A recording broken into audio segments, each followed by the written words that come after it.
खंड प्रथम. सिद्धार्थ गौतम बोधिसत्व बुद्ध कसे झाले. भाग पहिला. जन्मापासून परिव्रज्येपर्यंत. कुळ. 1. ख्रिस्तपूर्व 6व्या शतकात उत्तर भारतात सार्वभौम असे एकही राज्य नव्हते. 2. सबंध देश निरनिराळ्या अनेक लहान मोठ्या राज्यात विभागला गेला होता.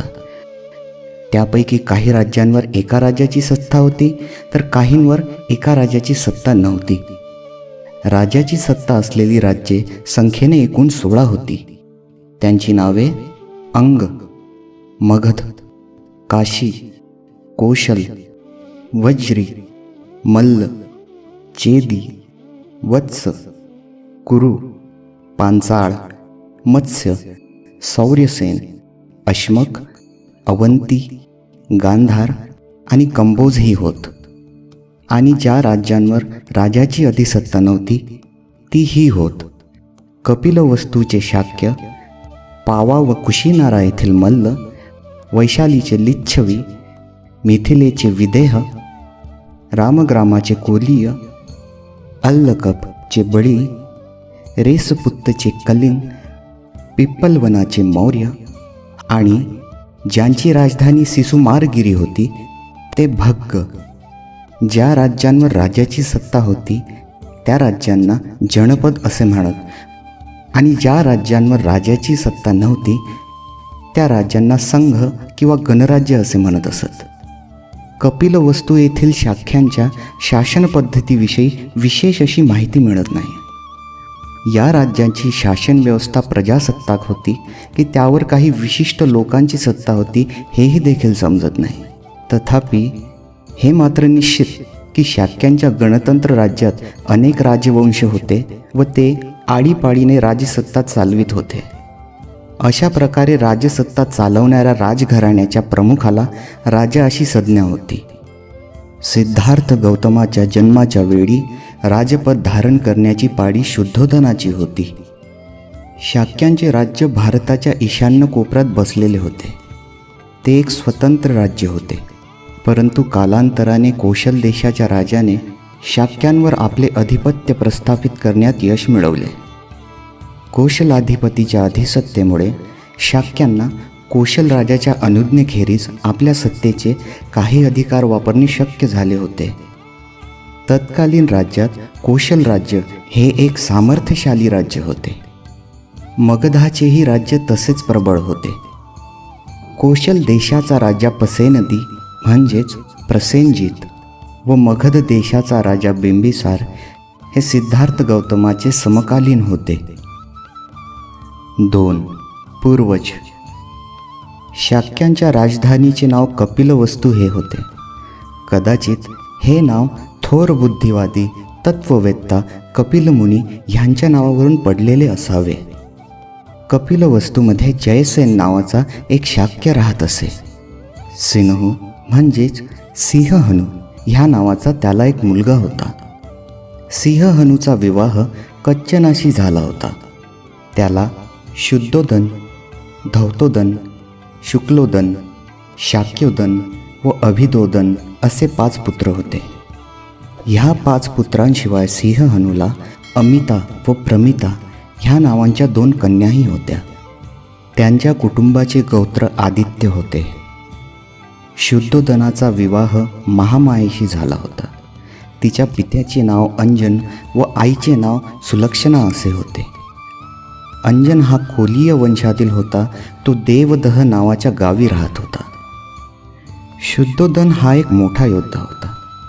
जेव्हा शुद्धोदनाने शूरपणा दाखविला तेव्हाच त्याला दुसरी पत्नी करण्याची अनुमती देण्यात आली व त्याने दुसरी पत्नी म्हणून महाप्रजापतीची निवड केली आणि ती महामायेची वडील बहीण होती. शुद्धोदन हा फार श्रीमंत होता.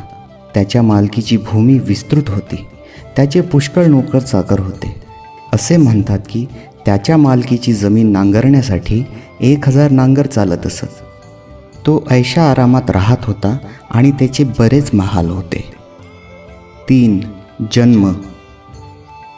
शुद्धोदनाला सिद्धार्थ गौतम हा पुत्र झाला आणि त्याच्या जन्माची कथा अशी आहे शाक्य लोकात प्रतिवर्षी आषाढ महिन्यात येणारा एक उत्सव पाळण्याची प्रथा होती. सर्व शाक्य लोक आणि त्याचप्रमाणे राजघराण्यातील मंडळी हा उत्सव साजरा करीत असत. हा महोत्सव 7 दिवस साजरा करण्याची पद्धत होती. एकदा महामायेने हा महोत्सव मोठ्या थाटामाटात पुष्पमाला, सुगंधादी वस्तूंचा उपयोग करून, परंतु मद्यपानादी उत्तेजक वस्तू वर्ज्य करून साजरा करण्याचे ठरविले. उत्सवाच्या 7व्या दिवशी ती भल्या पहाटे उठली. सुगंधी पाण्याने तिने आंघोळ केली. दानधर्मार्थ 4 लक्ष मोहरा तिने देणगी म्हणून वाटल्या. मौल्यवान अलंकार घालून श्राद्धशृंगार केला.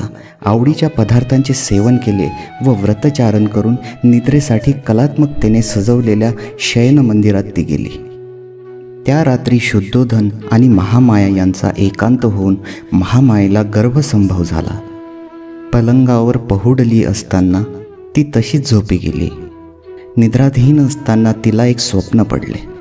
स्वप्नात तिला असे दिसले की चतुर दीपकलांनी आपणाला निद्रित स्थितीत मंचकासह उचलले व हिमालयाच्या माथ्यावर नेऊन एका विशाल वृक्षाखाली ठेवून ते बाजूला उभे राहिले.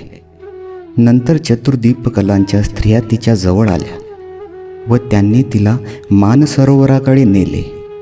त्यांनी तेथे तिला अभ्यंग स्नान घालून तिची वेशभूषा केली. तिला त्यांनी सुगंधी द्रव्ये लावून फुलांनी असे सजविले की ती कुणा दिव्य शक्तीचे स्वागत करावयास तयार झाली आहे असे वाटले.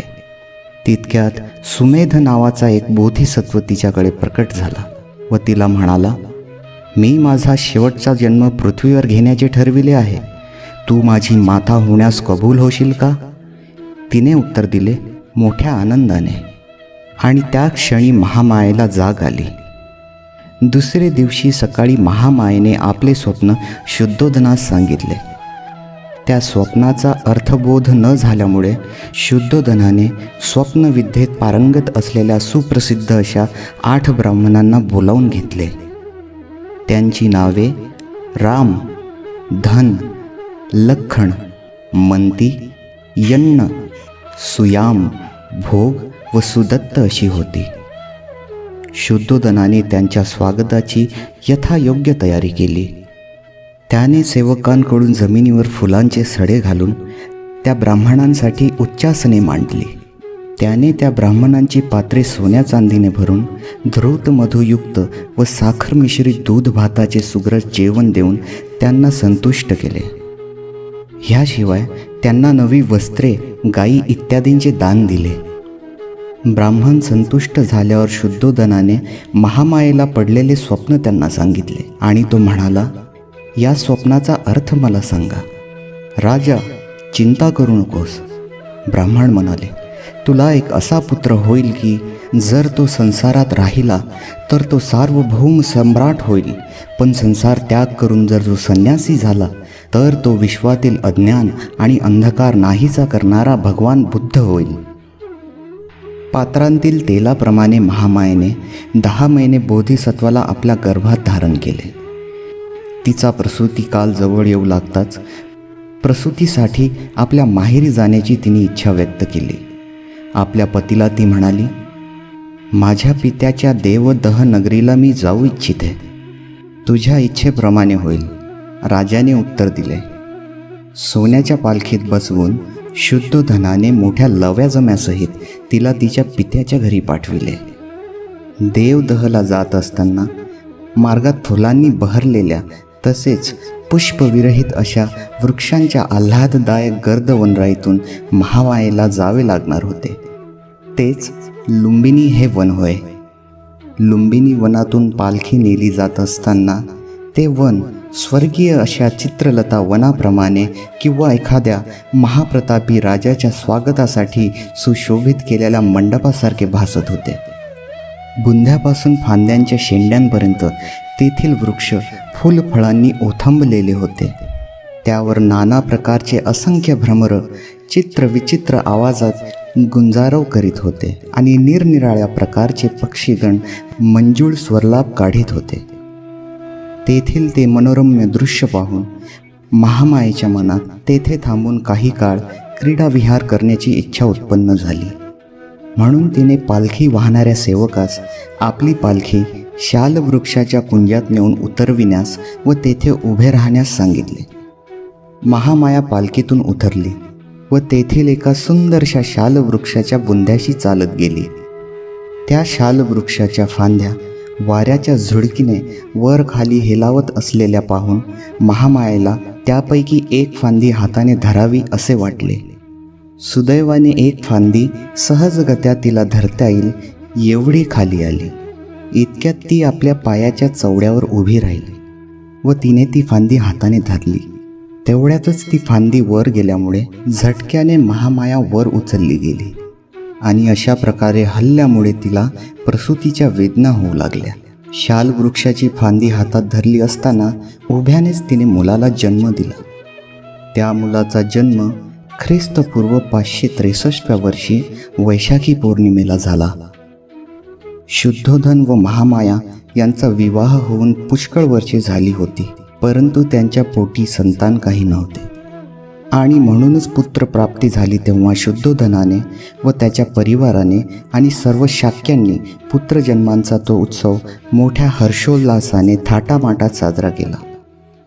पुत्रजन्माच्या ह्यावेळी कपिलवस्तूचे राज्यपद भूषवण्याची पाळी शुद्धोधनाची होती. अर्थातच त्यामुळे बालकाला युवराज म्हणून संबोधण्यात येऊ लागले.